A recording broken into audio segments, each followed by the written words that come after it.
Good evening, ladies and gentlemen. The time is 6:37 p.m. It is Tuesday, the 22nd of August, 2017. If I could ask the room to come to order.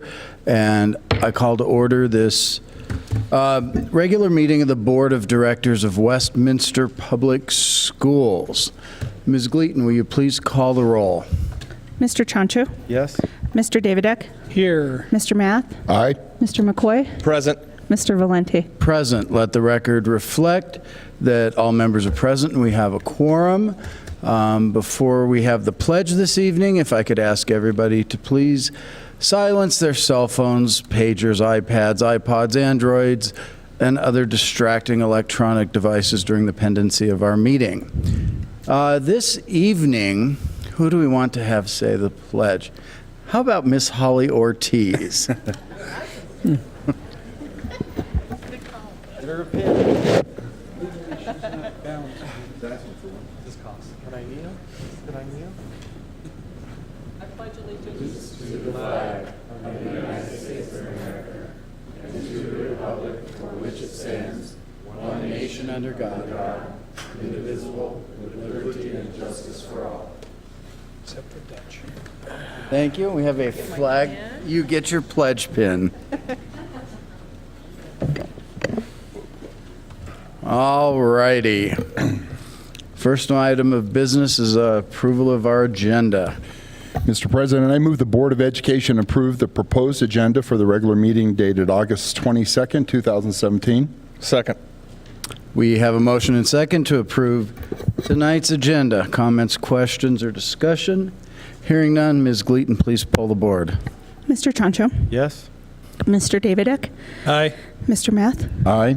Mr. McCoy? Aye. Mr. Valenti? Aye. Next up, we have some minutes to Mr. deal President, I move that the Board of Education approve the regular board meeting minutes dated August 8th, 2017. Second. with. We have a motion and second to approve the August 8th regular board meeting minutes. Comments, questions, discussion? Ms. Gleaton, please pull the board. Mr. Chancho? Yes. Mr. Davidek? Aye. Mr. Math? Aye. Mr. McCoy? Aye. Mr. Valenti? Aye. Those meeting minutes are approved. Next. Mr. President, I move the Board of Education approve the executive session minutes dated August 8, 2017. Second. And we have a motion and second to approve the August 8, 2017 executive session minutes. Comments, questions, discussion? Hearing none. Ms. Gleaton, please pull the board. Mr. Chancho? Yes. Mr. Davidek? Aye. Mr. Math? Aye. Mr. McCoy? Aye. Mr. Valenti? Aye. And those meeting minutes are approved. Dr. Swanson, talk to us. Well, good evening, Mr. President and members of the board. I'm happy to tell you that we're all back to doing what we do best, and that's teaching and learning. And all of our students are now officially back in the classroom. Most of our kids started last week, but the preschoolers and kindergartners came back yesterday. And so I think there were probably a few tears, probably mostly from parents, right, Jenny? Yep. Okay. So on the first day of school last week, I had the pleasure of spending time with students, parents, and staff at Harris Park Elementary. I see the principal sitting up here. Nice to see you. I have to tell you, there was a lot of excitement around the work that took place in their building over the course of the summer. And the office and entranceway were the buzz among families. And of course, on the hot days, one little girl was excited to tell me that they were going to have air conditioning this year.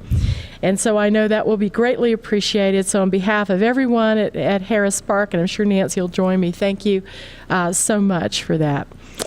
The staff and I visited schools across the district, and the energy, I will have to say, is great and focused in every building. I'm really excited about what's going to happen in the school district this year. And as I told you at our last session, this year I issued the 2018 Performance Challenge, in which we're going to push really hard to help all of our kids who are behind to catch up.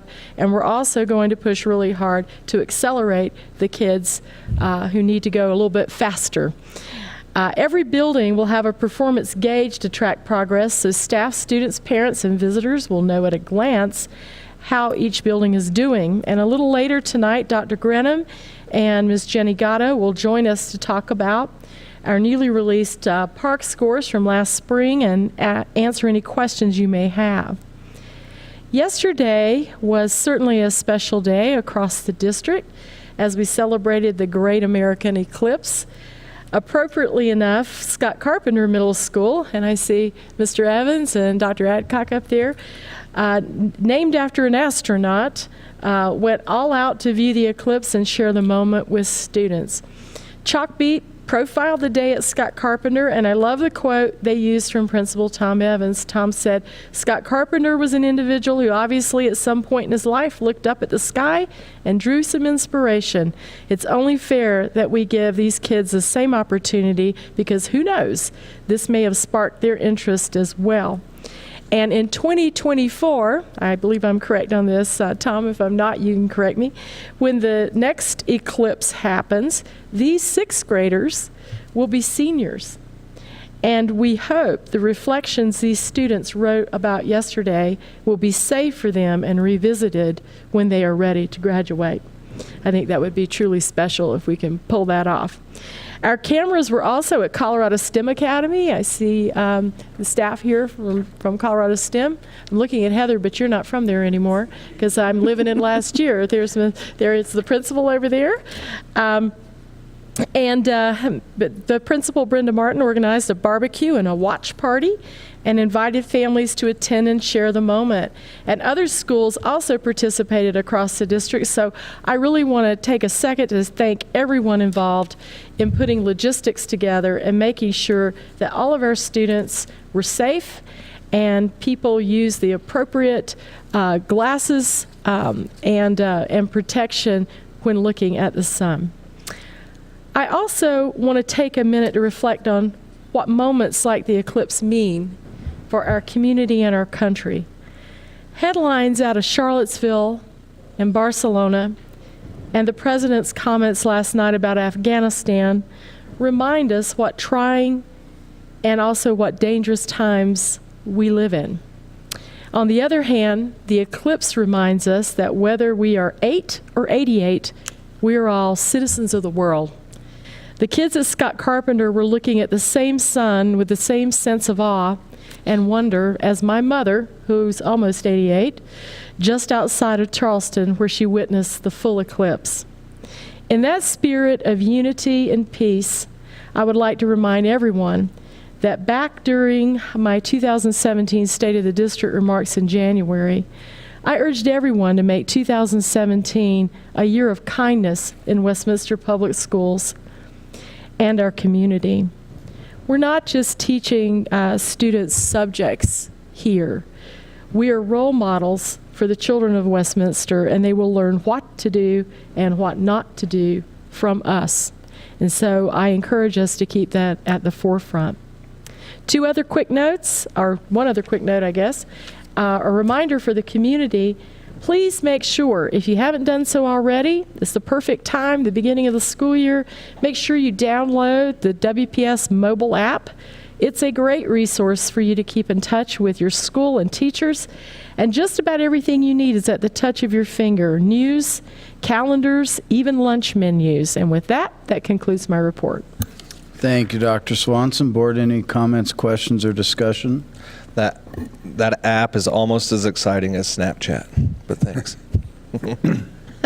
Yeah, but if you actually look at the lunch menus, what a sensational job the team at Chartwell's has done with that. I was envious as somebody in the food industry. It had nutritional facts and pictures and current menus, sortable by school. So well done, guys. That impressed me, and it takes a lot to impress me with food. So, anything else? All right. Lovely job, Dr. Swanson. Moving on to Board of Education discussion. Joe, kick us off tonight. Thank you, Mr. President. I just wanted to say I went to several of the back-to-school nights, and I don't know if I've ever seen that many smiles on people's faces. There was kids and teachers and principals. Everyone seemed happy.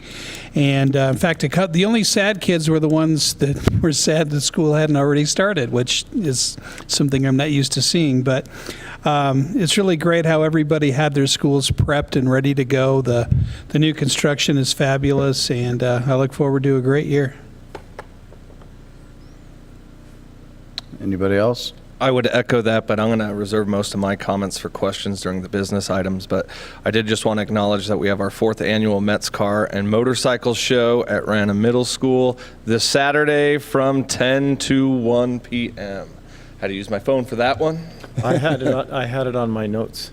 Oh, there we go. I didn't have to look. Oh, good. He had it memorized. I too attended many of the back to school nights, and I agree with Joe. The energy from the staff and students was wonderful. I'll tell you, the buildings looked so nice. Every classroom looked great. The floors looked great. The walls looked great. And the outside grounds looked wonderful. They did So look good. everything district-wide looked really, really good. Students are ready. I think what's interesting is I think there's a buzz this year. I came and watched football practice a little bit, but just walking around the high school, there was just a little bit of buzz. I think that, it comes with the new year, but I also think the kids know this is a different year. And so I think it's great that our kids kind of have that buzz too. So I think it works.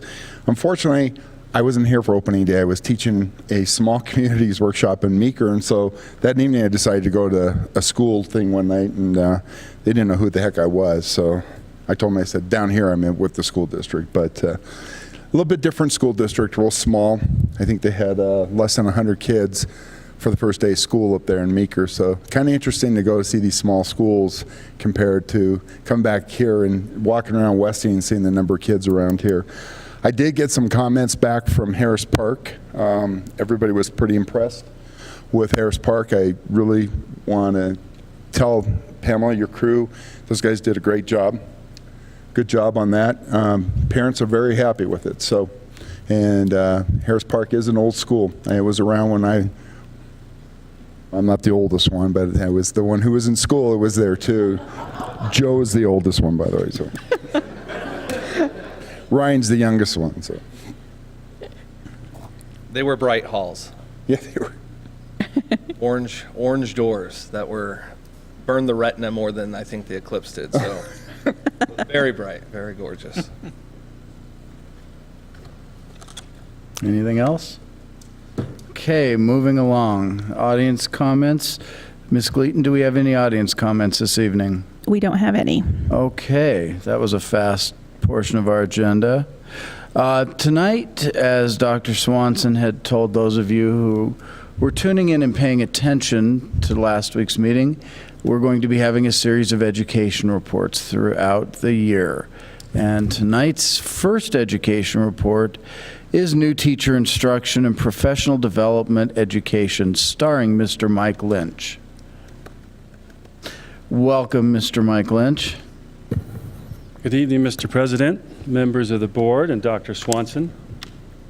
Let me get this ready to drive.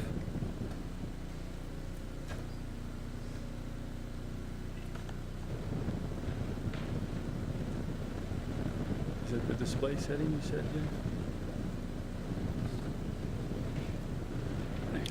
Thank you. A couple things I want to talk about tonight with you is first the new teacher orientation, and then second, we're going to move into the symposium report that we just completed on the 9th of August.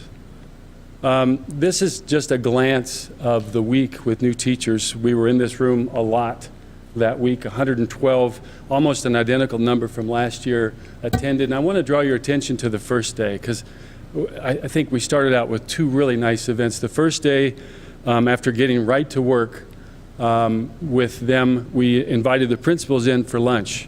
And it was just a very pleasant way to welcome them. They commented at length on how much they appreciated just to stop and break bread with their new supervisors. And then they went back to the building where they got a tour of a CBS learner-centered model classroom. So principals have been a part of this planning for months. They saved the classroom and kept it set up the way it would look during the school year so that these teachers could, on the first day, get an image of this is what it's going to be like to teach in a CBS Learning Center classroom. And so to a person, it was a really great way to connect them, to make a strong bond, and to start them off with the visualization of this is how we do business here. So they loved it. And then I want to draw your attention to the last day. The last day was a mentor ice cream social, but before that we did a panel with the mentors. So the mentor program is alive and well, and they were part of a Q&A panel. We broke it up by level, and it was again just a nice way to finish with this excellent group of people that we recruited. Here are a few of the topics of orientation. I won't go over each one with you, but you can see there's so much to cover.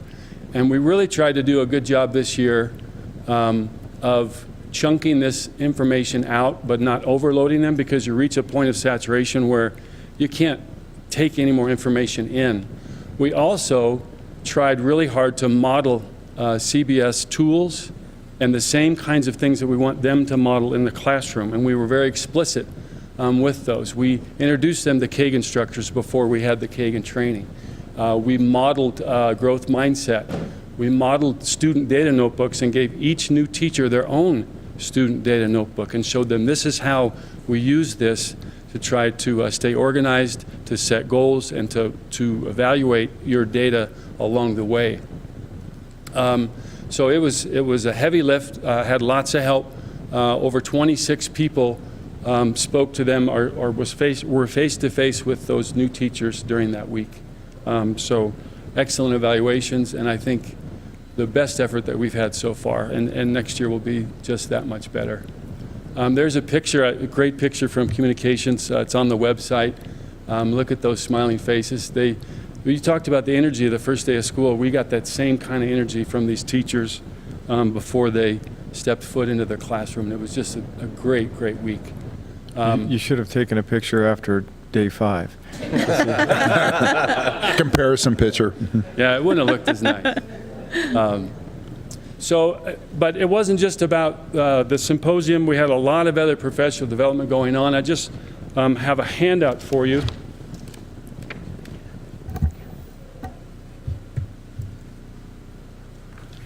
And it's really too much to cover, but I think you can see, and this is front and back, this is June, July, and August. And I wanted to highlight a few of these because I think, number one, you'll probably recognize them from our plan.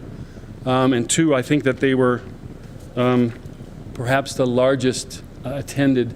The Summer Institute with AVID, we had over 40 teachers and principals at.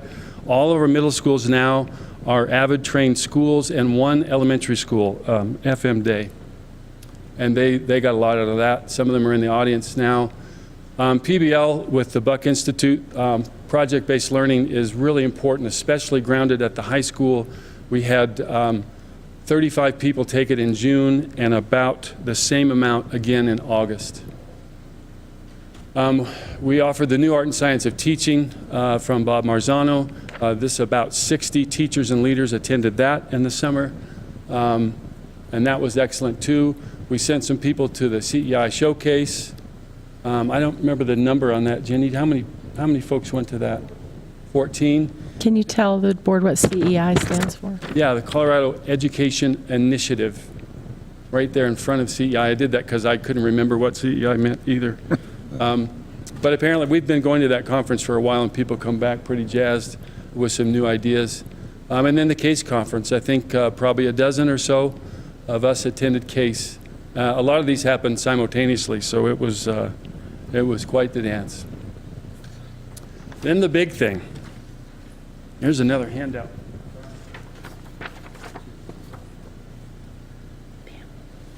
This was our big event, the 4th annual CBS Symposium. And I wanted just to take a minute to help you guys understand what this Kagan Cooperative Learning is. It's a student engagement initiative. We're leveraging cooperative learning strategies in the classroom, and we're using Kagan as the model. And this little book, I was talking to Matt earlier today, this little book it looks like, well, what's in this? It's really loaded with excellent information complete from some of the structures on the front end, like rally robin, round robin. I mean, if you want to get into it, it just takes you about 10 minutes, and I think you might get hooked. The data in the back on the research of why Kagan structures work around cooperative learning is also exceptional, even though it's been around for a while. Fancy. Yeah, someone told me to take them off, but I left them on. So we had 5 expert Kagan trainers in the district all on the same day. We had 3 different training sites, and we had 585 teachers and leaders participate in the training. I told somebody it's like planning 5 weddings, and they all happened simultaneously at the same time, but in different places. So it was quite the lift. A huge thank you to so many people. I mean, I think literally everyone I think in the district had something to do with the success of this day, from Eric's crew to Erin and her help. If I start naming, I'm going to forget somebody. There were literally that many people involved. So a huge thank you to everyone involved. Hodgkins, thank you for letting us crash your cafe and your gym. Another group was at Orchard Court, and then 2 other groups were at Front Range Community College, where we received a nice visit from Director McCoy. Here's what's really intriguing about this. 585 people. This was the Likert scale evaluation before I get to comments. Not one poor, not one below average, not one average, and about 40 goods. The rest, if they omitted, because some people forgot to bubble in, about 40, all said it was a 5. And in the words of Sandy Steiner, that's a proverbial home run in training with that many people. And I've been doing this a while. I don't think I've ever, I was telling Pam, I don't think I've ever seen that kind of response with that many people in a training, ever. Here's what some of our teachers said, because we captured those and read over them carefully. And principals in the audience, I'll be sharing this with you guys on Thursday, if not sooner, and you can see everything that everyone said, including their scores. And these, I think, speak for themselves. I mean, somebody leaves a PD and says it's life-changing, you know you're on to something good. Jamie's saying, please give us more PD like this. And we had multiple comments, obviously 585 sets of comments, so I couldn't include them all. But I thought it was important for you guys to see the kind of buzz that we helped generate. I'm very proud of the way principals teed this up. They built capacity for this. This wasn't something that's being done to you. There was lots of conversation. We vetted this very, very carefully starting in April, and I couldn't be more pleased about the first one. And should the board approve the business item later tonight, we're going to have a second one right on the heels on September 22nd. It's a 3-year plan, and so just real briefly, we're going to attempt to do 2 days of Kagan training this year. The one we did on the 9th on the symposium, another one again in September. We're going to do 2 more next year to kind of ease it in and let our teachers practice and get comfortable with these structures and these practices. We're going to do 1 day in year 3. It's a series of 5 training days over time. And then obviously we're going to have to create a continuous loop so new teachers and new leaders coming in have an opportunity to get caught up with what everyone else will know and be doing. And then there's a leadership group, an accelerated team that's going to get all 5 days this year. This group of teachers and school and district leaders will then become shoulder coaches, and they'll go in on our learning walks and other prescribed times and watch people utilizing these cooperative learning structures and give them real-time coaching on the spot so that we are delivering this effort with fidelity and intensity and consistency over time. And so that will be scheduled as soon as we can get through the 22nd. And then that's it. And then we'll be green, and then we'll be blue, and everyone will be happy, and life will go on. But yeah, a huge thank you to everybody for their support on this. It was not easy, and I look forward to the next round.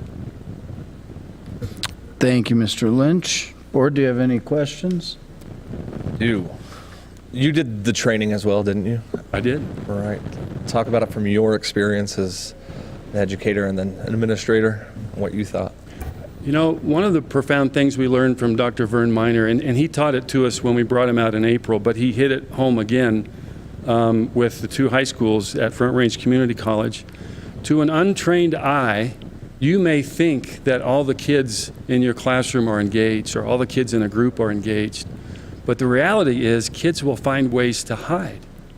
And sometimes they do it right under your nose. And you guys, some of you guys are parents, you know this, and you don't even realize that that's what's going on. So what Kagan does, what's so profound, is that they really simplify these structures so that they are bulletproof. They have a formula, it's in your book, it's called PARCC. And PARCC is an acronym. We love acronyms, don't we? Chad, you're in the audience. Shout out. I don't want to put you on the spot. What do PARCC stand for? His mic's not on. We can't hear him.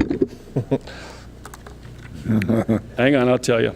Anyway, it's in the book. But what it does is it allows us to bulletproof these procedures so that a kid can't hide.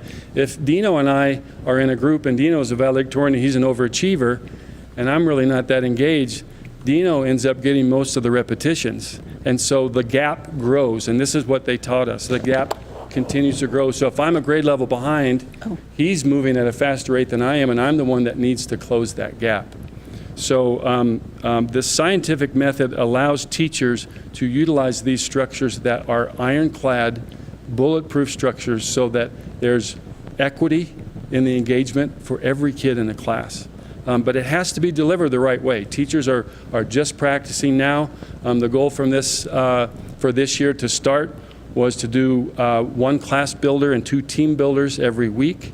And they're already doing it. I've been on walkthroughs and I've been talking to principals and they're seeing it everywhere. They're clamoring for more training, they're clamoring for more tools, they're clamoring for more opportunities to get better at this. And this is exactly what we can do to help close the gap, to make those kids that can hide. If we team up with an overachiever and a, kind of a middle of the road kind of achiever, I'm going to get as much practice as you if these are used properly. And that's just in a pair. Most of their teams are in 4s, but it's really good stuff. And I'm grateful for the opportunity, and I learned as much as anybody else. Do we have benchmarks, things that we're measuring and to see how effective the PD is? We do in terms of transfer when we get the shoulder coaches up and running. So we'll go and actually evaluate how effective the teachers are in utilizing the structures, and then we'll have a metric. But for now, the transferred result is student achievement and growth, and it's just got to happen. So the research says it's definitely going to happen.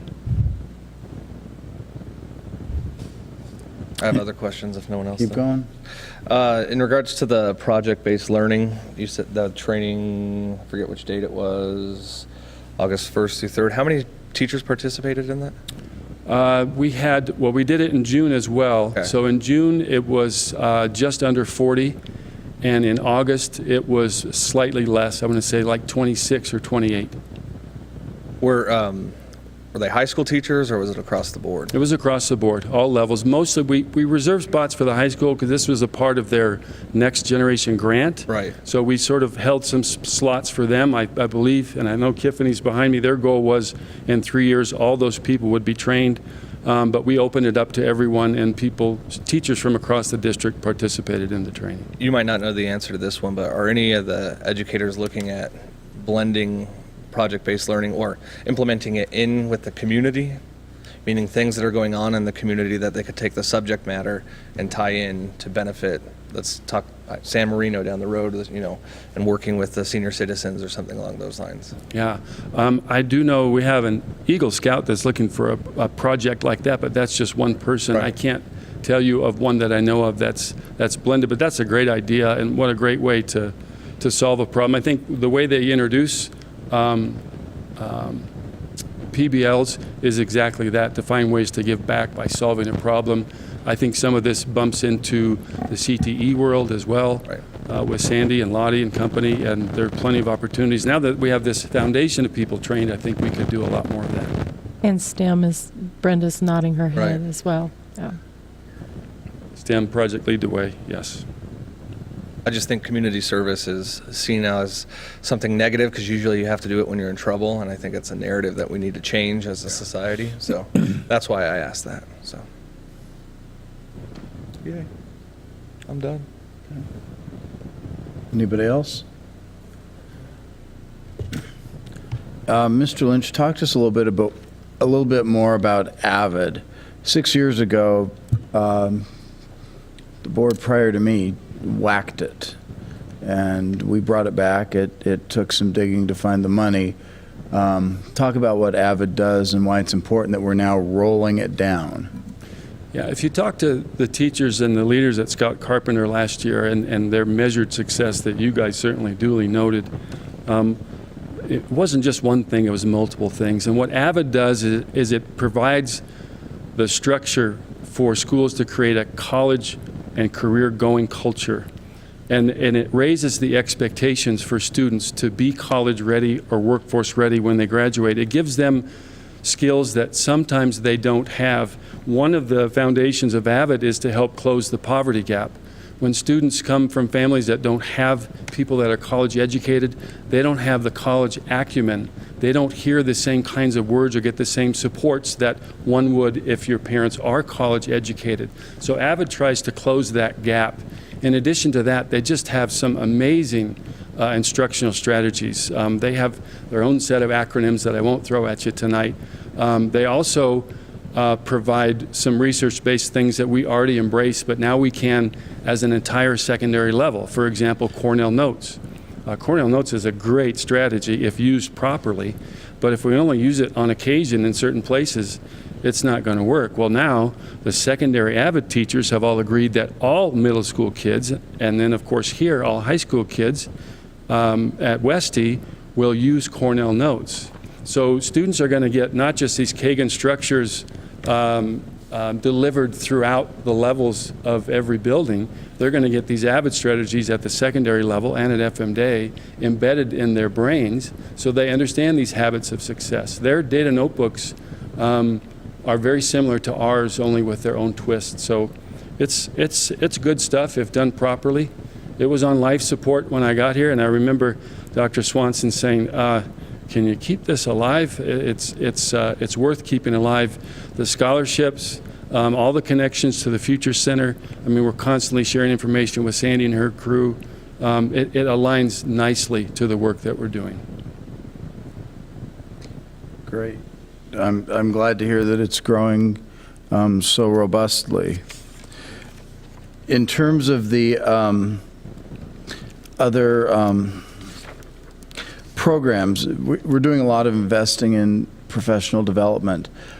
And maybe this isn't the best question for you, but how do we ensure that because we make, pretty big budget choices, how do we ensure that when we make an investment in a teacher, that teacher doesn't take that investment and go running down the road a year later? Do we have any sort of contracts with them or payback on some of these more expensive investments? Because while it's for the benefit of the kids, at the end of the day, we are investing in our personnel. We are training them. We are helping them to become more proficient in their jobs. And, how do we handle that? It is a good question.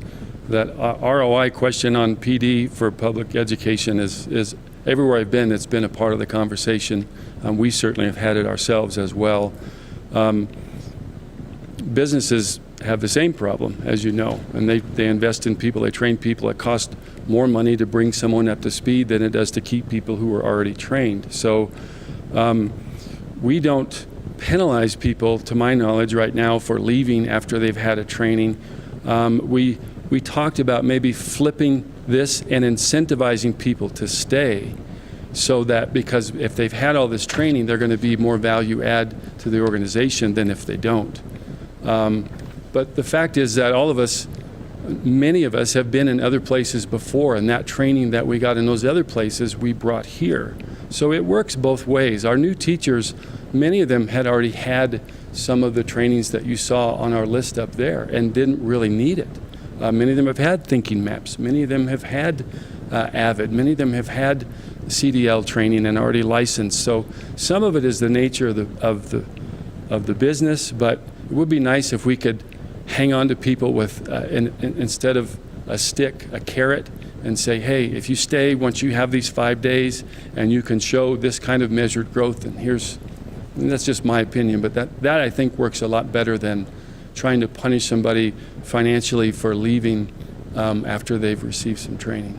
Well, I'm going to work on making your opinion my reality, so thank you. Any other I questions? have a question. Maybe it's, I'm not sure if it's for you or for Mr. Ledet regarding the 112 new teachers to the district. How many are first-year teachers to teaching? Yeah, it was really balanced. We would say about a third were first year, about a third had between 2 and 6 years, and then the other third were beyond that. It was really, when we just did it by show of hands, we weren't too scientific about it. So a third of the, it's safe to say a third of the teachers with over 6 years of experience left the school district to come to ours. Correct. Great. I think that's positive, isn't it? It is. Yeah. It is. Well, many of them told us they came here because of CBS. That's been happening the last 3 years. They read about us and they say, that makes sense to me. I want to come here. And that's obviously enlightening for us. Great. If there's no further questions, thank you, Mr. Lynch. Keep up your ongoing efforts with professional development and customer service and all the other good things you do in our district. We appreciate it. Mr. Valenti, if I could just add two notes. One is Mr. Lynch offered the success of AVID at Scott Carpenter, and of course, the board's been super supportive in expanding those efforts. I believe this year we also have an elementary principal who's on board, and that's Rick Boucher. And I know Rick is, he had something with his son tonight, but he's live streaming the business meeting. So hello, Rick, out there. But he is also AVID trained, and so I believe when we're looking at expanding, we recognize the benefit of starting that college-going culture as early as possible for possibilities just like the K-12 competency tracker. The other thing I wanted to mention is when we looked at promising practices and research-based practices to replicate for student achievement purposes, I believe Mr. Evans from Scott Carpenter and Chad Anderson, former principal there, both said that Kagan structures, even though it wasn't a silver bullet, it was in a package of a whole lot of things to move the needle at Scott, but that one certainly put them over the top. Yeah. And I think, gentlemen, since you weren't here when the AVID program was on life support, the one thing to remember, if in the future you're confronted with, should we cut this program or not, AVID is expensive to train the people who continue the training within your system. And at the time we had, I think, 8 AVID trained employees, Mike. And the training expires in about a 2-year cycle. And we caught it just before they were no longer AVID certified, which would have meant having to retrain them all over again at a tremendous expense. I think it was, we looked at the number then, it was potentially as high as $250,000. So it was not a cheap investment. I mean, that we were out, and I think really the amount of money they saved was $35,000 by cutting the program. But the benefits to the students, especially some of our students who struggle with things like organization, AVID helps them tremendously. Or students who have maybe a mild dyslexia or other learning style difference, it helps them to get their world into a little bit better focus. So in the long run, this is a no-brainer to keep it going. So, yes. We just received a note that Mr. Boucher is using Cornell Notes now to take notes on the meeting stream, and he loves us all. I thought we were not allowed to use our phones. Yes, or is Dr. it just a silence? No, it popped up. It's one of the principals. Yes. All right. Our second half of our education, this report tonight, is the Achievement Education Report from Dr. Oliver Grenham and Ms. Jenny Gatto, Almost done. who's nearing her doctorate. Mr. President, members of the board, Dr. Swanson, last Thursday, August 17th, the Colorado Department of Education released the achievement and growth scores of the PARCC tests that students took with us last spring. That's a miracle. PARCC acronym stands for Partnership for Assessment of Readiness for College and Careers. It's the latter three words that are the most important there: readiness for college and careers. By its very nature and intended outcome, the PARCC is a much more rigorous assessment than CSAP or TCAP ever were. This is actually the third year that we've received results from the PARCC, and we certainly see improvements over the results that we got last year. However, we know we have a lot more work to do to reach the depth and rigor of learning required by PARCC, both in literacy and in math. Tonight, Ms. Gatto will review the difference in expectations for PARCC, as well as some of the highlights and trends we see in our latest results. Good evening, members of the board, Mr. President, and Dr. Swanson. I'm going to highlight some things, but just know your principals from across the district will be coming before you throughout this year and sharing some deeper information about their individual buildings. So we're just going to stay at a very high level this evening.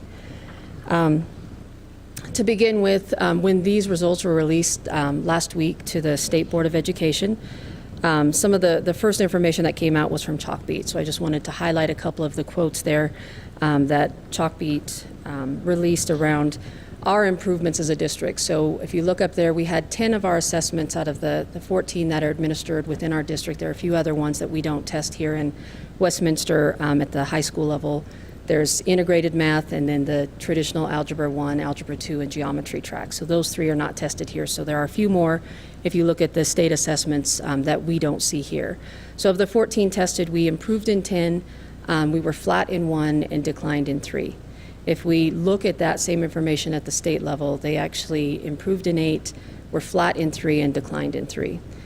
So as you see here, the Chalkbeat also identified that of those districts that went through that pathway plan process last spring, Westminster posted the most improvement of any of those schools. So that's districts. So that's a celebration for us. Next, I just want to get into just provide some context before we jump into the data.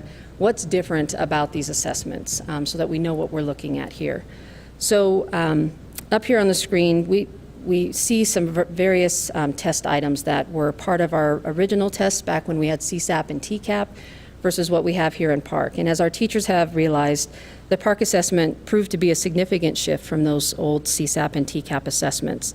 The increased level of rigor demanded by our Common Core state standards is the basis for much of this change. In many cases where the content of the new standards was still familiar to teachers, for instance in third grade, what's tested now in third grade, what was the content that used to be taught in fourth grade. So even where it was comfortable for teachers, we saw shifts even on that ground. So some of the key differences in PARCC you can see here is the shift to evidence-based writing. So in our traditional TCAP assessment, you would see a prompt something like the one up there. I am most proud of the fact that this school year I blank, and students would fill in that, and they would write from personal experience. To today, you see a much more developed topic where students are reading multiple articles or artifacts, and they're having to look at the differences between those and write about that, providing details from the text. So a very different type of writing, much more rigorous, which requires a significant shift within our classrooms. And those are changes we're still digging into today. Another big change with these assessments that we are all still struggling with, we had a scale that had 4 different buckets that we looked at, and today with the PARCC assessment we have 5 buckets. So the slide up there you can see we used to use a vertical scale that had a range of 150 to 950 points. And at any grade level and any content area, the cut points within that were dramatically different. So it was difficult to have conversations with parents, with students around goal setting when those cut points changed from level to level. And we talked about the 4 buckets of unsatisfactory, partially proficient, proficient, and advanced. And typically, when we look at release data from the state, when you see it posted in newspapers, we would always talk about the proficient and advanced numbers. So now with PARCC, we have a scale score range of 650 to 850, and we have some consistency finally. So when we talk about scores, both with parents, again, students, and even amongst us at the district level and with teachers, when we say 700, we know that's the cut point for did not meet. When we talk about 725, no matter what grade level or whether it's math or English language arts, 725 is approaching and 750 is meets. So that was definitely a beneficial piece, and you can see here those are the 5 buckets for PARCC. We have do not meet expectations, partially met, approached, met expectations, and exceed. And now when you see the information published in the newspaper, you'll hear them talk about meter exceed. And the state has cautioned us, and even at the PARCC level, when they talk about the different assessments, when we had proficient and advanced, it had a different meaning. Can't quite get clarity on what that meaning was, but they say you cannot compare proficient and advanced to meet and exceed. Meet and exceed is the new expectations. If you hit those two categories, it means you're college and career ready, where that was not the expectation when you would hit proficient or advanced. So again, the bar has risen that we expect all of our students to achieve. So you'll also hear in some areas, you're going to hear them talk about level 1, 2, 3, 4, 5. In some, you'll hear the actual performance level descriptors of did not meet through exceed expectations. So you might see some differing reports that use different ways to state those 5 buckets or 5 categories. And this just shows the visual on any of the PARCC reports. The first year they had colors where red was the lowest level and they didn't want to label kids with colors. So now everything's a gradation of purple. So if you look at state reports, you see this information, but it shows that consistent leveling or cut scores there from the 650 is the lowest to the 700, the 725. The one place you see some difference in the cut scores is at that exceed level, and I believe that's around some of the wide variation in where students are scoring once they hit that level 5. So that's the one place teachers would have to go to a document to see what does it really take. The range is anywhere from around 780 to 810 to hit that exceed category on any one of the grade levels or content areas. Another thing I just want to point out up here on this slide is the 725. Your principals all worked with their staff over the past couple weeks, and as Dr. Swanson talked about, she put the performance challenge out there to all of our schools. And each principal completed what we are calling a commitment card. Our district minimum expectation for every principal and for each building is that their minimum scale score within a building is 725. Many of our principals set their goal a bit higher than that, and the reason we set the 725 is that's what it's going to take. That's right above what the next cut point is for us as a district to get 2 additional points in each of those content areas for math and literacy. And we believe that can make the difference for us getting off the clock and moving into that improvement category. But you would, if you would like to see that information again, each principal signed a commitment card saying here's what we're shooting for as a building. We have a minimum expectation of 725, and again, schools took that information and as a staff decided here's what we're going to set our expectation at. And just one note, there are actually some states that the meet or exceed is the expectation for all students. New Mexico, for instance, they actually look at, for graduation requirements, they're just looking for approaching, meet, or exceed. So you have to be careful when you're looking at the reports out from other states when they say here's the percent proficient on the PARCC assessment. You have to dig deeper to see what categories are they including in that, because it does differ from state to state. The next piece, we traditionally are used to getting a reading, a writing, and a math score. The PARCC assessment now looks at English language arts and math. They do break those down into what they call claims and subclaims. So we do actually still receive a score for students in reading and writing. It's on a completely different scale. You can see there on the slide the reading scale is 10 to 90 points and the writing scale is 10 to 60. And they were strategic in making sure it was very different scales than the overall English language arts so people didn't get confused about what number they were looking at. Hopefully that's successful. It's a lot of different numbers for teachers and students to track. But we do still get a score for reading, for writing, and then the overall math. And then each of those is broken down into the subclaims that you see up there. So another piece of this puzzle is in the past, we would look at the percent meet or exceed, and that weighed heavily on our accountability reports. Now we have conversations about central tendency and a variety of those that are used for the accreditation, the district performance frameworks and the school performance frameworks. So just a quick little overview of these. The mean is just the average. To get this, you add all the values together, then divide by the number of values you had. This is a pretty familiar calculation. People don't always know mean, but if you know mean is the equivalent of average, most people can get their heads around what we're referencing there. The median is another way to create that central value, and to get the median, you organize your numbers from the smallest to largest, and then pick the middle number. And that, when we look at the frameworks, we're looking at the mean scale score, which is very new for all of us. That's how you achieve your points for achievement. And then when we get to growth, they look at the median. And on the median, what you're doing is you're eliminating outliers. So you have a student that's has a 12 as their median growth percentile. And then you might have a student that has a 99. By taking that median, we kind of eliminate some of those outliers. So the one central tendency we don't focus on is the mode. That's not a part of any of our frameworks, but it is a new piece that our teachers and our schools don't have to deal with, but both the mean and median play a role within our school performance frameworks. So finally, jumping into some scores, this is our 3 years, as Dr. Grenham talked about. We have 3 years of PARCC data at this point, 2015, 2016, and 2017. So what you see up there, the first chart is English Language Arts. ELA, again, being careful, we used to talk about our CLD world, was referenced as ELA. When we say it here, it's English Language Arts, not the CLD reference that some people are familiar with. So English Language Arts, we saw a decline in our 4th grade and 9th grade, but also in ELA, we saw our 2 highest improvements, with grade 5 at a 7% gain and grade 7, our biggest gain of any assessment this year, at 11%. And when we look at our data compared to our metro area districts and other districts that we typically compare ourselves against, we have the highest gain of anyone in that area.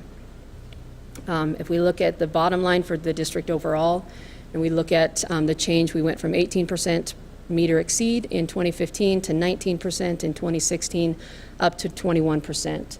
So definitely we need to see a higher number there, but we are on an upward trajectory in English Language Arts. As we jump over to math, over the 3-year trend, last year we actually saw a decline in 4 grade levels, and this year 6th grade was our one area that we did see a drop. But overall, we moved from 12% last year up to 13% as a district. Definitely not where we want to be. We are digging into that data right now within our schools to figure out what can we do to improve those numbers. And I'll show you some state data as well, just so you can see how that lines up. So this is that state slide. I know it's tough to see because there's a lot of data, but I'll walk you through again. We start with English Language Arts, looking at just a 2-year trend here, just because there's so much data. And the first column there after the grade level is looking at participation rates. Obviously, that's a big conversation, and as the state's putting forward their ESSA plan, we know right now the feds are saying they're pushing back on our State Board of Education is saying you don't have to hit the 95% if there's parent opt-outs, and the feds are saying that's not allowable. So we'll see how that plays out over the next few months as our states back and forth with the U.S. Department of Education on that topic. But you can see for us in all areas except for the high school there, we far exceeded the 95% expectation. And you can see where the other districts in 3rd and 4th grade, the state hit the 95%, and in all other grade levels, they're below that expectation. So it'll be interesting to watch that play out over the coming months. The area where we did see our deepest decline was that 9th grade ELA, but you can see also the state, that's where they saw one of their drops. So we're seeing some consistency in that area, but definitely, again, a place where Tiffany and her team are digging into that. And the performance level descriptors to look at what we need to do to improve there. And again, ELA, the 7% gain. The state had a 5% there in 5th grade. In 7th grade, we had our biggest, our 11% jump, where the state saw 3%. So they did see a gain, but ours far exceeded what the state improvement was in that area. Over in math, again, we only had the drop in 6th grade. The state saw a drop in 5th grade and in 9th grade. So similar, we're not seeing the state improve in large numbers, where we are seeing some really strong gains in different places. All right, so if we look at going beyond just the meter exceed, one of the things we focus on when we start digging into the performance level descriptors for each one of the content areas is the did not meet, the partially met, and approached. And we used to have a lot of conversations about bubble kids when we had the TCAP era and the old report cards, school report cards. And now we really want to focus on all kids, but where you're going to see some big gains and changes in those mean scale scores is really raising up those kids that are at the bottom levels. So you can see that we have a bit of a, Oliver likes to call it a bow effect here, where on our top end and our bottom end, we're seeing more students in that pink area, which is our does not meet, an area we're really trying to focus on. And in our middle levels, we're seeing a far smaller number. So one thing we believe a reason for that 37% does not meet at the third grade, you'll see reflected in our management pathway plan. So major improvement strategy 4 on that document talks heavily about early childhood literacy education. And Matt has had our kindergarten teachers and level 1 teachers in training over the past couple weeks, and it'll continue through this school year, really focusing on some of those big shifts in the Common Core. In the past, third grade was a really strong showing for us for reading when we got those first results back in May each year. But the test only tested one standard. So there were 4 standards that students were supposed to be learning about, but only one was assessed. And typically what we assess is what gets taught. And so we're still trying to make some of those shifts from our kindergarten through third grade, level 0 through level 3, to ensure that those students are getting the full breadth. And so we're doing a lot of work, and we built that into our management pathway plan to address that piece. And again, our high school is working diligently right now to dig into that data at the 9th grade level to determine what might be causing that significant increase in our does not meet at that level.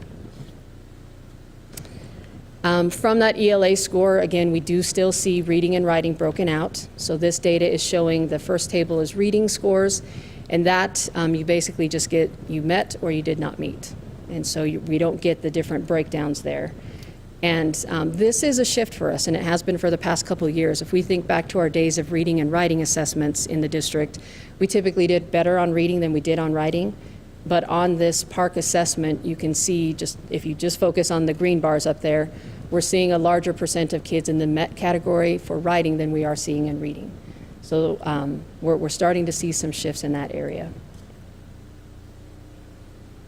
Now we're jumping to math. Again, here we're going to provide a real significant focus on that does not meet and partially met category. And our teachers, we worked with our principals at the beginning of this year at our first data dig, talking about what the state calls performance level descriptors that really define for teachers what it means to move between those categories. Going from partially met, you have to work with like denominators. To demonstrate proficiency at the MET level, it has to be unlike denominators. So getting some tools in front of teachers to help them understand how you move between and what it takes a student to go to the MET category or the exceed category. So principals are working with staff on that as we speak. This is, I just picked one of those strong areas to just give you a sense. I can give you all of this data by building, but this is that 5th grade area where the district saw a 7% gain. You see in the bottom corner, and the state saw a 5% gain in this. And this is across the bottom, you're seeing each one of our schools. And as we talked about those kids in that red category that did not meet, you can see some of our schools are seeing what we want to see across the district. So if we look at CSA, 2% of their students are in the did not meet category. Harris Park, Hodgkins, Sherwood, all are in those teens. So you see a very small chunk of red kids, and that's what we want to see across the district in all of our grade levels in each one of the content areas. So this is, that just shows you Westie Academy is another one with only 5% of their students in that did not meet category. A middle school look, 7th grade, again, our strongest showing of any of the tests with an 11% gain. Scott Carpenter and Shaw Heights are starting to see that shift where we're getting more kids above that 58% of our kids scoring in the approach, met, or exceed, which is going to translate to the 725 mean scale score that we need to get the district off the clock and to make sure none of our schools fall back into that 5-year range that we're trying to move ourselves out of. But some really nice, some nice data. This is what we want to start seeing across the district, those areas declining. This is 8th grade, district gain of 3% here, state gain of 1%. So 8th grade math here, again, just showing you some breakdowns. Again, math is definitely an area across our district, but definitely across the state. If you went back to that state slide, you would see they're topping it out at 40% of students across the state in the meet or exceed category. So although we're below that, this is a trend across the state that we all need to figure out how do we shift that to getting the majority of our kids in those top 2 categories. Ninth grade PARCC, this is just showing Westminster High School at this point. We can only share data publicly if the end count is over 16, and Hidden Lake tests very few. They only have a few ninth graders, so they're suppressed from this view. But here you see, as a district, we had a 2% gain in our students in the meet or exceed category. The state had actually a 4% decline. We actually, just a side note, the way the data works and how all of the accountability, different pieces come into play and how you can kind of play your data, we actually beat Douglas County in this area. When you look at the opt-outs and those kind of things, those obviously play in, but you can kind of make the data say what you would like to. Could you repeat that, please? The next one is that look for accountability. So this is the new indicator that we're all getting our heads around. This is looking at the mean ELA scale score by grade level. And I just put some bars in there just so that you can see where those different cuts are. So partially met, again, if you think back, that 700 is the mean scale score we have to hit for partially met. And all of our grade levels are above that mark. The next one, approaching, which is where we set the goal for the entire district and for each school to hit a 725. And you can see for ELA for 5th grade, for 6th grade, or 5th grade, 7th grade, they've already hit that expectation. But on the frameworks, it looks at the school as an entirety. So they have to get 725 as they look at 3rd, 4th, and 5th grade. It doesn't matter if just 5th grade gets there. But we are starting to see that. And our ultimate goal this year it's 725, but next year we'll definitely ratchet that up and we'll start looking at our goal of being at the full 750, getting all kids to that meet. But our first step is getting those 2 additional points and getting at least the mean scale score to a 725. Same exact look for math. Again, all of our schools are over that partially met bar for getting at least the 700. And a number of grade levels broaching that 725. And on the frameworks, the bar is actually, for elementary, it's 719 to get the additional points. We set an expectation of 725, but you can see there are some grade levels really getting close to that 719 to get the additional points on our frameworks that we need. And I believe our last piece is some of our first looks at the growth data. Again, we only have that for 16-17 because we needed 2 years of data to be able to calculate growth. First column there looks at elementary, and we're just looking at what they are going to look at for our frameworks. So they look at elementary as a whole, middle school, and high school. And you can see the change column we're seeing as a district, we had a 3% gain in ELA. This is median growth percentiles, where the state saw a 1% increase. Depending on what document you look at from the state. Each one says a little different thing. The state for middle school actually dropped by 1%. We as a district moved from 49% median growth percentile in 2016 up to 56, which gains us 2 additional points for growth on the framework. High school, again, this is that piece that we are digging into with our high school team to figure out that drop. We did see a pretty significant drop at Westminster High School for growth. Over in math, across the board, we saw at least some gain in each one of those median growth percentiles. And that is all. Please. Thank you, Ms. Gatto. Board, questions?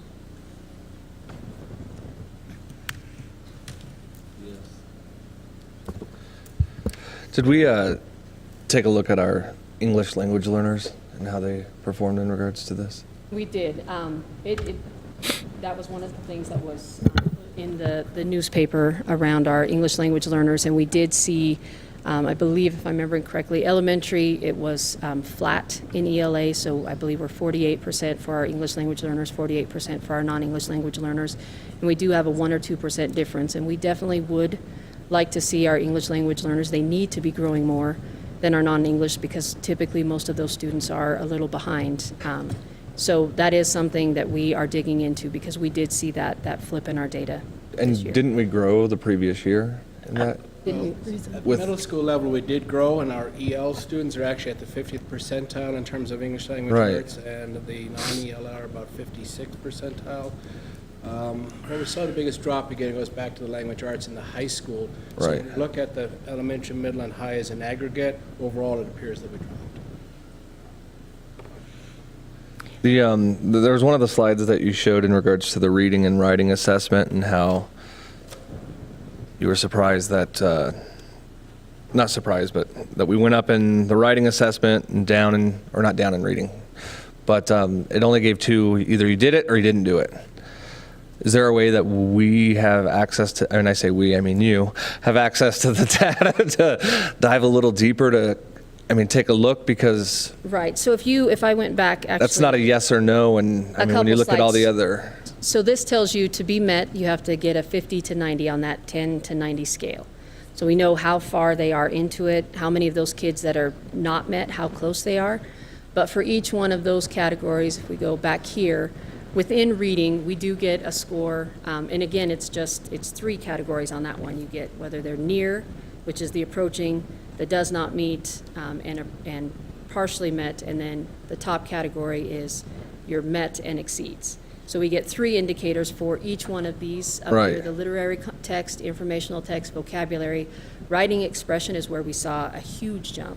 So I did have a slide in here that shows for, I think it's Shaw Heights and Scott Carpenter, they saw a pretty significant jump in that writing expression. So we can see conventions, which had been an issue for us in the past, that is showing up as one of the places we're scoring higher. Vocabulary is one where we're seeing that's an area that we need to work on. So that when you break those down, you can see some differences between each one of those subclaims to say, here's where we need to put our attention. And it's different by each one of the grade levels, and it's different for each school. So that's why the schools have to dig into their data and make meaning to say, for a building, you'll see that in their unified improvement plans, that they'll write in their strategies and steps that they're going to work on to specifically target each one of those areas. So we do get a pretty nice, not what we used to get in TCAP. We used to get to the specific standard, and we'd know how kids tested on that. This is as deep as we get data on. As of this point, this is the depth that we get for PARCC. But it's still, it's enough to glean enough information to say, here's where we need to put our attention and how we move the needle for our kids. what grade levels take PARCC in the high school? It's so never again. So this test Right. had 9th grade. Okay. We test 3rd through 8 from this point forward. So this year, 3rd through 8, and 9, 10, 11. 9th grade will take PSAT, the 8-9 version. 10th grade will take the 10, and then 11th grade will take the full-blown SAT. Were the students aware that they never had to take PARCC again before they took that in No. 9th grade? Okay.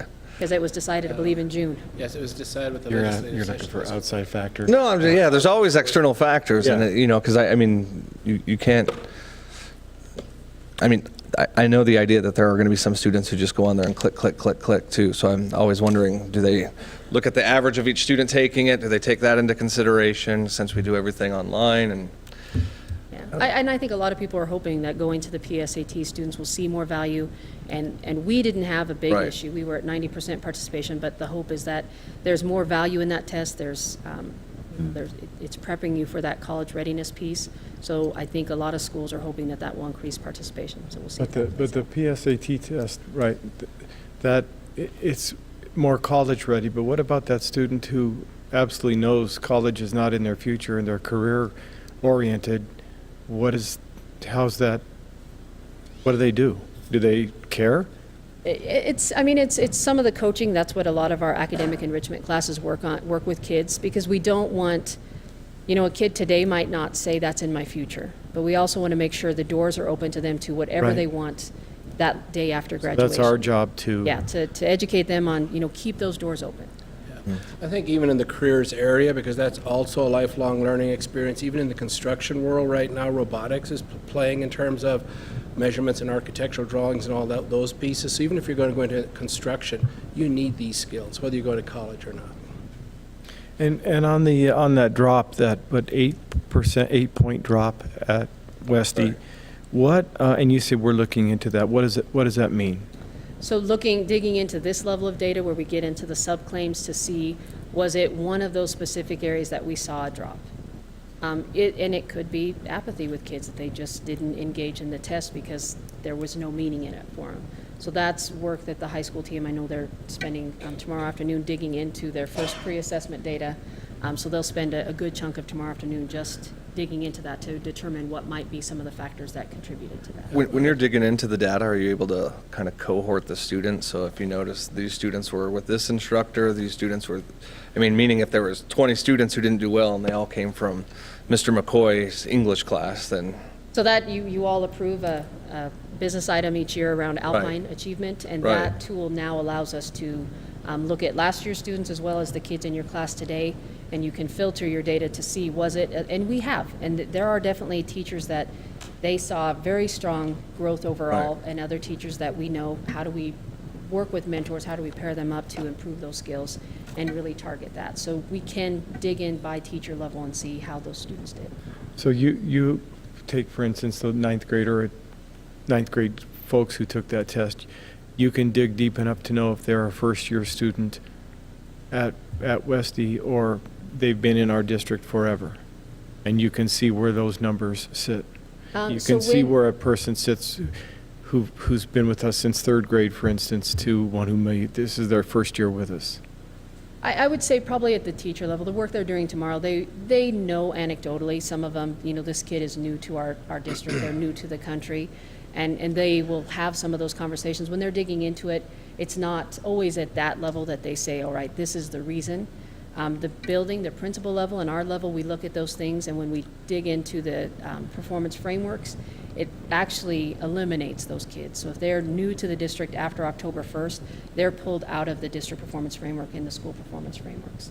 So there are exclusion rules of who actually is attributable to those final framework scores. There's just a piece with the high school. The PARCC is really a postmortem for them at this point, so they will analyze it. But it's also aligning what's in there to what's in the PSAT going forward so they can take advantage of that. I think another piece that we got to work on in both content areas is really looking at, and it says it up there in math, expressing mathematical reasoning and modeling and application, going to a much deeper level. Ginny did a very nice job of explaining mean and median there. And in a TCAP test, you'd be asked to calculate or find the median or calculate a mean. On this test, you really have to explain what's the advantages of using a mean over a median. Very different level of thinking that's required there.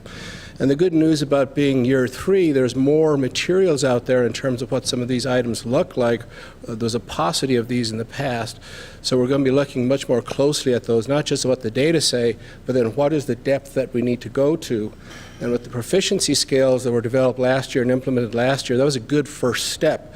But now it's really how does that translate into an assessment piece. Last year, and if you can recall this, did our 6th grade level score extremely high as well, or do very well? Sorry, the what? So if you look at this, the grade levels and how students performed, the 7th graders seem to do extremely well across the board. So what I'm asking is, how did they do last year?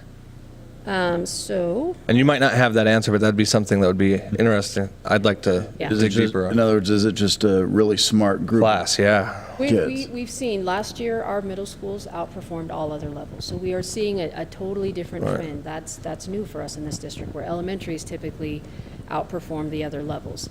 And we had an issue for a while where 6th grade, we typically saw a pretty good dip. And we did last year, I know we did see a dip in 6th grade again. And we looked at some of our innovation schools to see, was that consistent? Even, Westy Academy, for instance, where the kids are actually still staying in the same spot. And we did actually still see a 6th grade dip. So that's, again, another piece that we continue to dig into that piece, because I would have anticipated it was something to do with the transition physical from our small, more contained elementary buildings to this, especially Random, this very large. You're getting thrown into that as this little 6th grader that for some kids is just socially a very big change. But we did see that dip in our innovation schools as well. Not as pronounced as the other buildings, but 6th grade has definitely been a place that we've seen some drops. But there's another part to that assumption. You're assuming that it's going from a building to a building, and everything you said is about us. How about looking at another assumption, and that's that the state makes some sort of a bizarre change in the test as it goes from the 6th grade to the 7th grade, or 5th to 6th, whichever we're at. And maybe it's not all us, and maybe the state actually has some blame because maybe they're taking the content to too high of a level too fast in the testing, and it might be their flaw. Yeah, which that's what I saw, the flaw in my thinking. But they're not transparent, and they don't let us see the tests. Yeah, so that was definitely something we have to look at differently, because we saw the same thing where they're not even moving buildings. So, Do we know when the state's coming back with how they're going to evaluate the PSAT? Because aren't they? I think So maybe we can were talking about it back there, that's why I was just- I can start and Oliver can finish. We have an ongoing dialogue happening right now with CDE. We have not received any school or district performance frameworks yet. We have learned a few things. One is they're still trying to figure out how to calculate the growth from That's what PSAT to SAT. The second thing we've learned is that our access test, which is our test for our second language learners, the growth on that will not be counted on the school or district performance frameworks this year.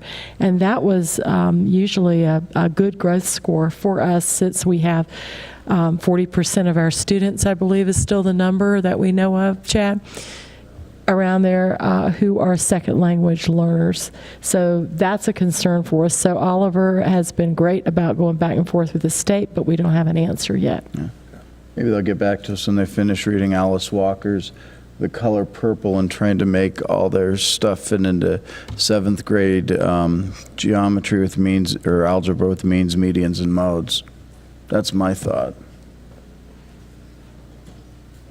Oliver, would you like to add anything to what I said? Well, the school performance frameworks, right now, the big issue that they're wrestling with is in terms of taking the PSAT scores and trying to shove those into where the PARCC is in terms of achievement and growth, and allocating points for those at the high school level. They came up and responded to one of my earlier emails saying, well, this is how we're going to do it. And the response was that, after Jenny and I consulted on that, was, well, if you do it that particular way, then you're going to create an imbalance at the high school level where high school points count for more than elementary or middle school. That's not going to go well.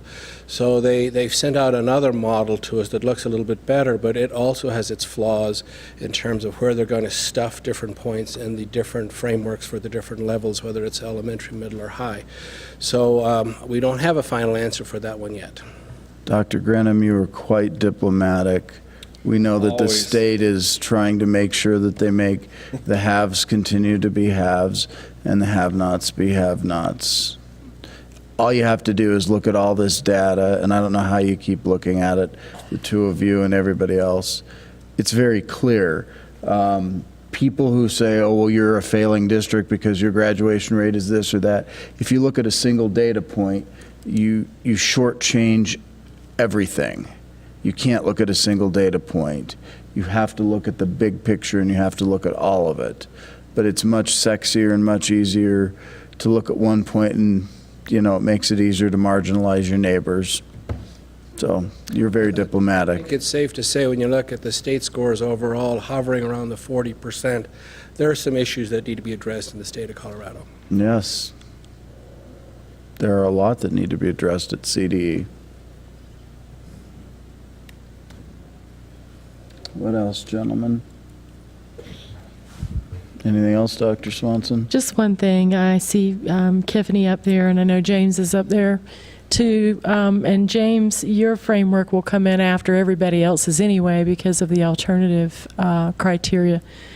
But the commitment cards that Jenny spoke about earlier, where we talk about the 725 as the minimum score for PARCC scores that we're setting, and that many schools have gone beyond that for their goal this year. Dr. Jones, we should probably clarify, 725 for every school except for our innovation. We do have a higher expectation at our...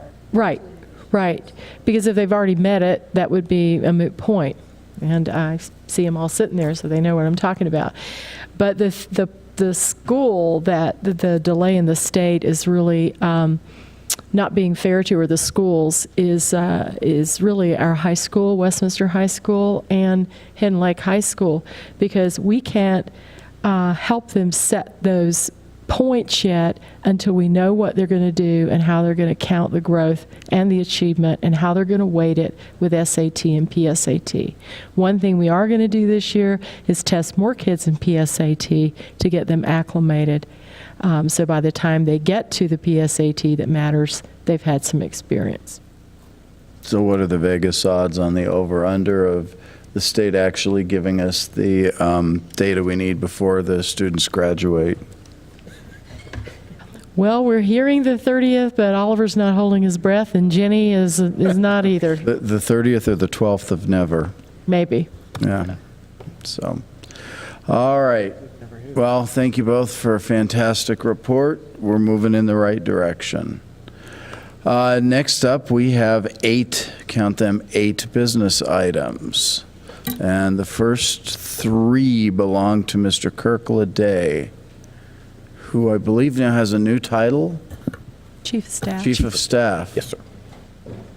Okay. Mr. President, Dr. Swanson, members of the board, I prepared for you a personnel report for your consideration and approval containing items 1.0, 2.0, 3.0, and 5.0.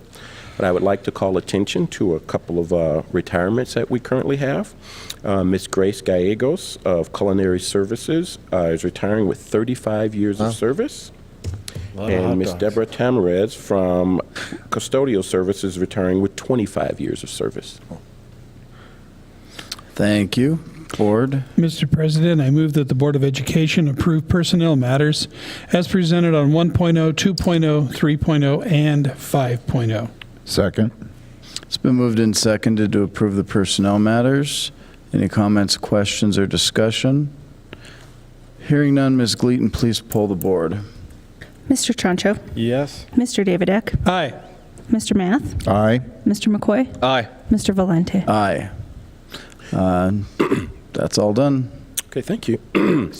Next up, I would like to present to the board the tentative agreement between the Westminster Education Association and the educational support employees for the 2017-2018 school year.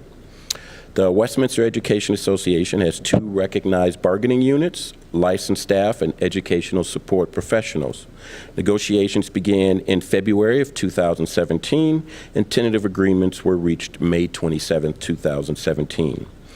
Westminster Education Association conducted a vote, and the results of that vote were 88% of the ESP voted yes, and 12% voted no.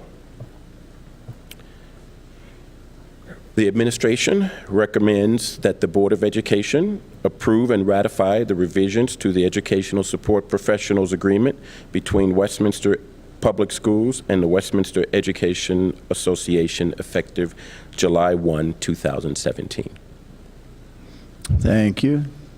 Do you have a motion? Mr. President, I move the Board of Education approve and ratify the revisions to the Educational Support Professionals Agreement between Westminster Public Schools and the Westminster Education Association effective July 1st, 2017. Second. We have a motion and second to ratify the ESP contract. I know there's comments, questions, and discussion, and I'm going to lead it off. I've been very angry about this process for a very long time.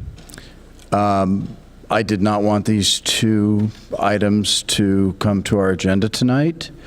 I felt it was, given the fact that it took 3 months from when we reached a tentative agreement for WEA to actually hold a vote, I felt like it was just playing into bad behavior.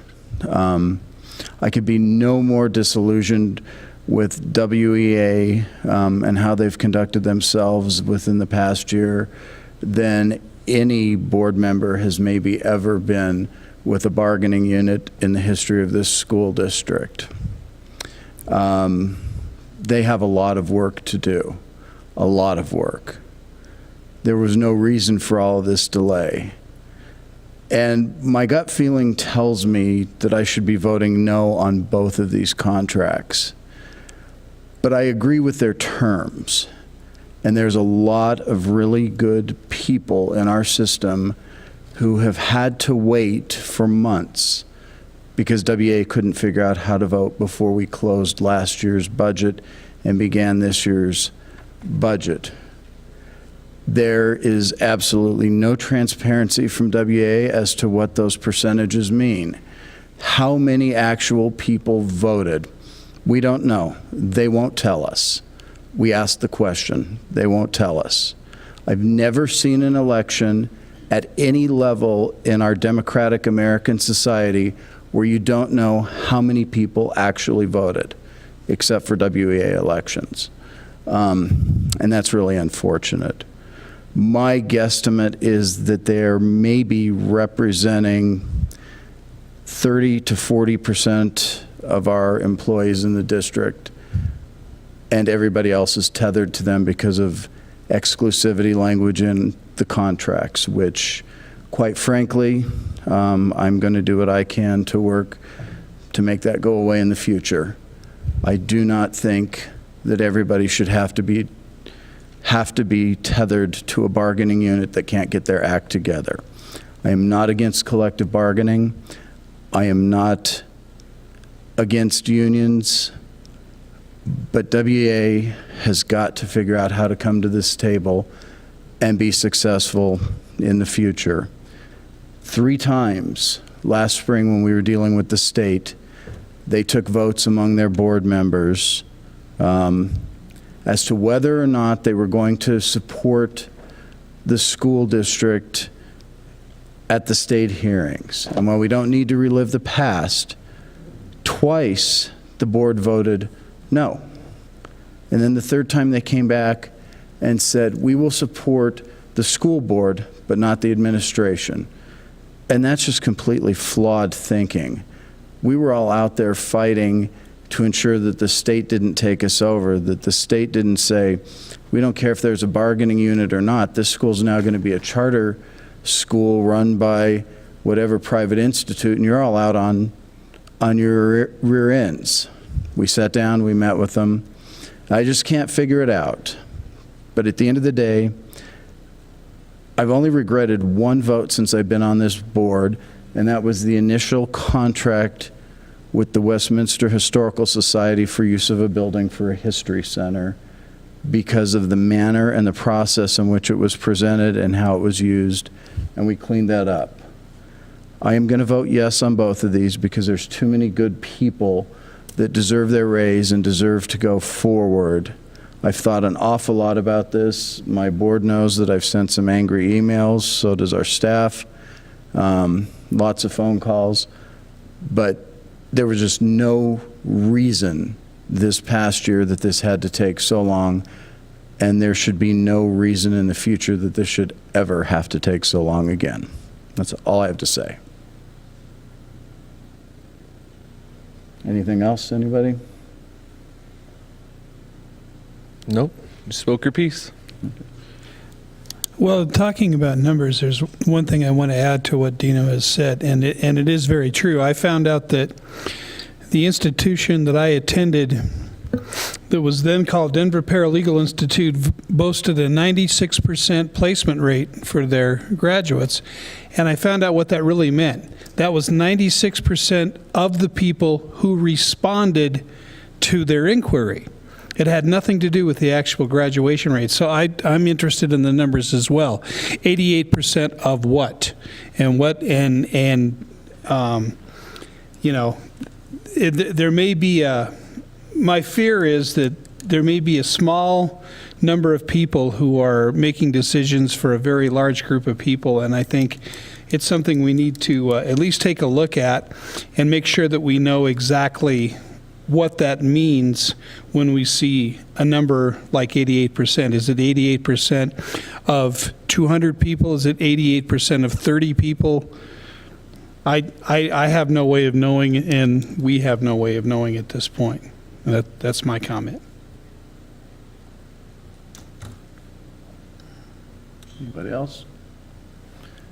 Ms. Gleaton, please poll the board. Mr. Troncho? Yes. Mr. Davidek? Aye. Mr. Math? Aye. Mr. McCoy? Aye. Mr. Valenti? Aye.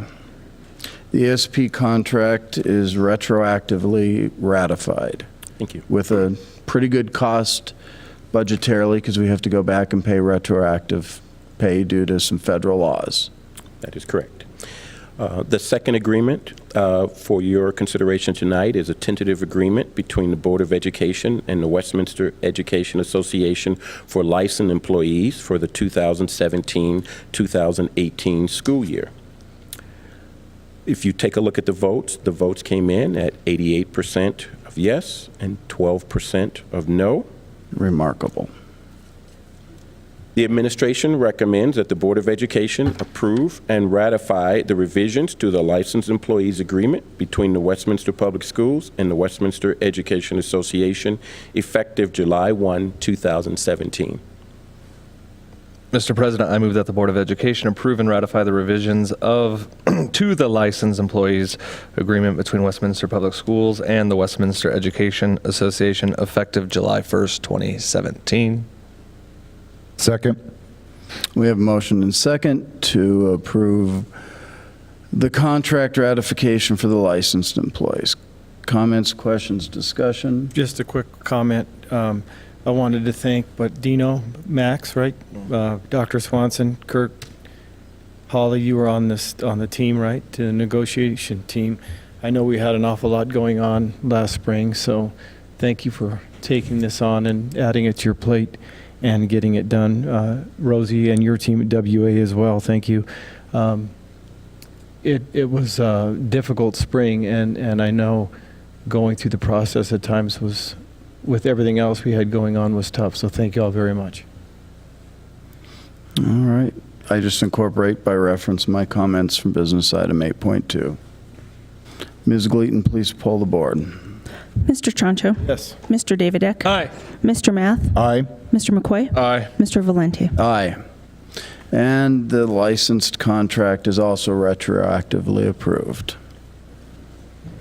Next item, Kagan Cooperative Learning. Mr. Mike Lynch. Mr. President, members of the board, Dr. Swanson. Mr. President, if I can have 11 seconds to clarify something from my previous report. Go. Thank you. Chad, I apologize for putting you on a spot. That was unfair of me. On page 40 of your new Kagan handbook, you'll find an explanation of PIEs: positive interdependence, individual accountability, equal participation, and simultaneous interaction. Those are the 4 basic principles of cooperative learning in Kagan.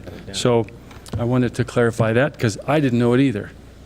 I found it immediately when you mentioned it. I went right to, I circled it. I showed Ryan, I had it right down on my notes, page 40. And I wasn't given a book. It wasn't enough. Oh. Thank you. Appreciate it. Did you sign it? I will. All right. When we're green, I'll sign it. 17 seconds. Kagan Cooperative Learning. As discussed during the study session on August 8th, Kagan Cooperative Learning is in our pathway plan with the Colorado Department of Education. This training is included as a key component of our performance challenge to increase student growth this year and beyond. Last year, Scott Carpenter attributed much of their turnaround success to the full implementation of these structures. Kagan Cooperative Learning is research-based best practice that is used across the country. This is a learner-centered student engagement initiative utilizing cooperative learning strategies through the Kagan model. The total cost for 2 district-wide trainings for 585 teachers and leaders, supplies and building capacity for an accelerated team of select teachers and leaders to become shoulder coaches is $150,000 for the 2017-18 school year. The administration recommends that the board approve the Kagan Cooperative Learning Training and Supplies budget for the 17-18 school year not to exceed $150,000. Mr. President, I move the Board of Education approve the Kagan Cooperative Learning Training and Supplies budget for the 2017-18 school year not to exceed $150,000. Second. We have a motion and second to approve the Kagan Cooperative Learning Program. Comments, questions, discussion? Hearing none, Ms. Gleaton, please poll the board. Mr. Troncho, Yes. Mr. Davidek, Aye. Mr. Math, Aye. Mr. McQuay, Aye. Mr. Valenti. Aye. And go buy some Kagan Cooperative stuff. Thank you. Dr. Duffy has a couple of items. Would any business meeting be complete without Dr. Duffy? Well, Mr. President, members of the board, and Dr. Swanson, at this point in the agenda, I'm just not sure what Kagan structure to use to make sure you're fully engaged. Coffee.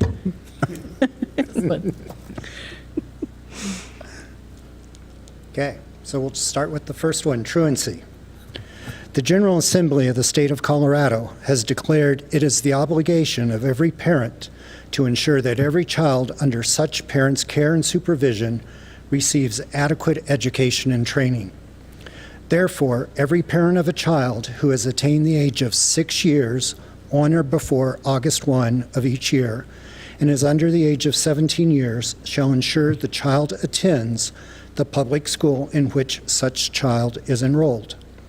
The General Assembly also requires local boards of education adopt written policies setting forth the district's attendance requirements. These requirements may be found in our policies JH, school attendance, JHB, truancy, and JEG, exclusions and exemptions from school attendance. As part of its attendance program, a school district board of education may authorize, by resolution, one or more employees to represent the district in truancy proceedings in any court of competent jurisdiction. As presented at the August 8, 2017 study session, the administration has prepared a list of individuals to represent the district in truancy court proceedings. At this time, the administration recommends the Board of Education approve the resolution to designate district attendance officers and to authorize attendance officers to represent the district in truancy court proceedings. Thank you. Mr. President, I move the Board of Education approve the resolution to designate district attendance officers and to authorize attendance officers to represent the district in truancy court proceedings. Second. We have a motion and second to approve our truancy officers and resolution. Comments, questions, and discussion? Hearing none, Ms. Gleaton, please poll the board. Mr. Troncho, Mr. Davidek, Aye. Mr. Math, Aye. Mr. McQuay, Aye. Mr. Valenti. Aye. Thank you. That one's approved. Okay. Next item. FM Day irrigation. On March 24, 2015, the Board of Education approved the subdivision and sale of a portion of the FM Day property to Adams County Fire Rescue. The fire department has been diligently working with the Adams County Planning Department, and they are in the final stages of the approval process. In anticipation of this process being completed by early to mid-fall, the district needs to modify the existing irrigation system to the new property boundaries. Planning for this project started in the 2016-2017 fiscal year, with the Operations Department allocating $108,000 in that year's capital reserve budget. In April 2017, a request for proposal was issued and bids were received in May. The review and the selection process took us into June, and the work could not start until after July 1, the start of the new fiscal year. As discussed at the August 8, 2017 study session, the originally allocated 2016-17 funds went into the new year's capital reserve budget's unassigned fund balance. The Operations Department has worked with Finance, and these funds will be encumbered and will be represented as a line item expenditure in the 2017-18 amended budget. Per board policy, if an item has not been identified in the budget, administration must bring it to the board for approval.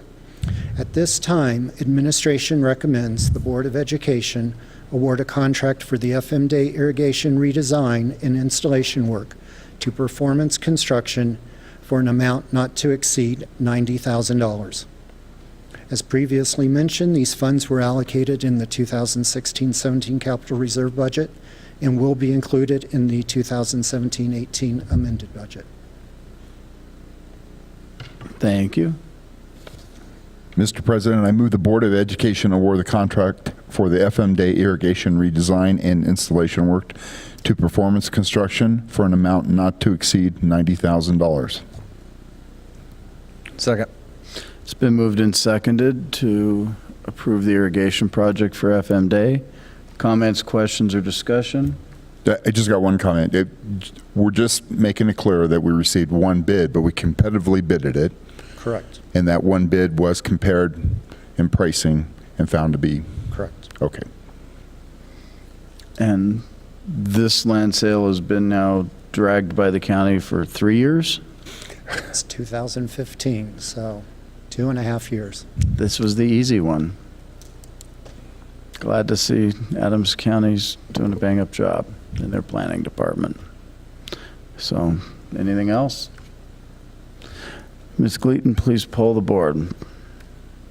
Mr. Troncho? Yes. Mr. Davidek? Aye.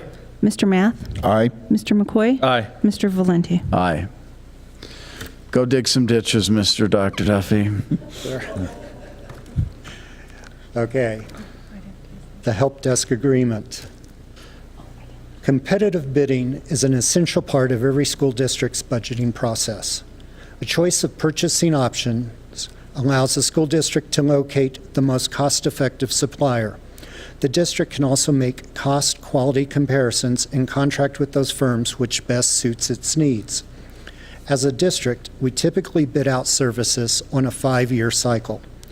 Our current technology service desk contract entered its 5th year in 2016-17, and the district issued a request for proposals for the next 5-year cycle in May 2017. The district received only one bid from Symmetrics, a subcontractor of our current help desk provider, Avoda. As a subcontractor to our current provider, Symmetrics has been providing the daily help desk support for the past year and is familiar with our needs, expectations, and the volume of work involved. The bid they tendered of $460,000 for the first year's work represents an 11% reduction from the current Avoda contract.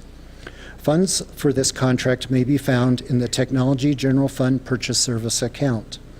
At this time, the administration recommends the Board of Education approve entering into an information technology service desk support contract with Symmetric Solutions starting in 2017-18 for $460,000 with up to 4 additional 1-year renewals. Mr. President, I move that the Board of Education approve entering into an information technology service desk support contract with Symmetric Solutions serving in 2017-2018 for $460,000 with up to 4 additional 1-year renewals. Second. And we have a motion and second to approve the information technology service contract. Comments, questions, discussion? And again, all this has been previously studied in open public study session and properly noticed. We're not hearing this for the first time. We're just finalizing things. Ms. Gleaton, please poll the board. Mr. Troncho? Yes. Mr. Davidek? Aye. Mr. Math? Aye. Mr. McCoy? Aye. Mr. Valenti? Aye. Thank you. Thank you, Dr. Duffy. And the final one belongs to Ms. Gleaton, you can just stay there. Mr. President, Dr. Swanson, members of the board, at the June 13th business meeting, the Board of Education voted in favor to signal its intent to participate in this year's biennial 2017 coordinated mail ballot election with Adams County. Because this November, 2 Board of Education terms are ending and are up for election. As part of the coordinated election process, the two entities, that's WPS and Adams County, must enter into an intergovernmental agreement.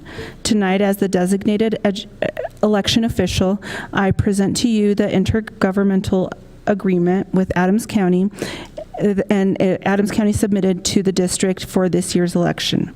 This IGA was reviewed at the August 8th study session and is in accordance with Board Policy BBA, School Board Legal Status, Powers, Duties, and Elections.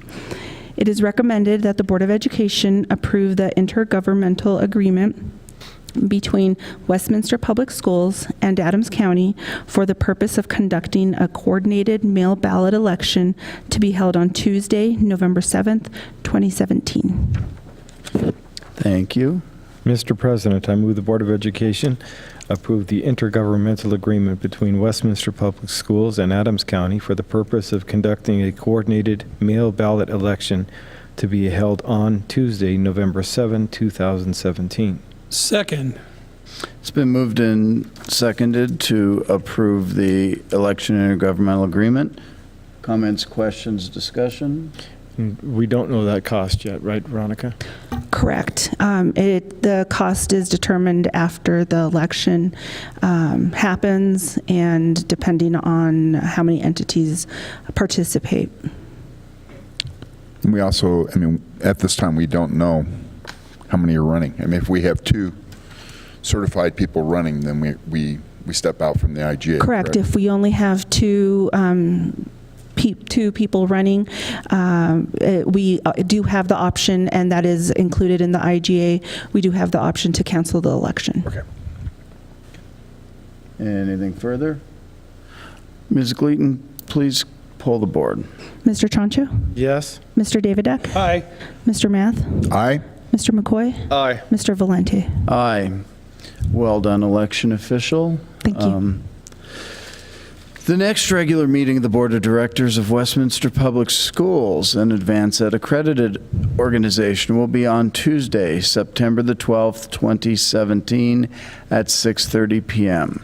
The regular meeting will be held in the lecture hall of Westminster High School. Notices of the meetings are posted in the window of the main entrance of Westminster High School and on board docs 24 hours before each business meeting. The time is 8:23 p.m. This meeting is adjourned.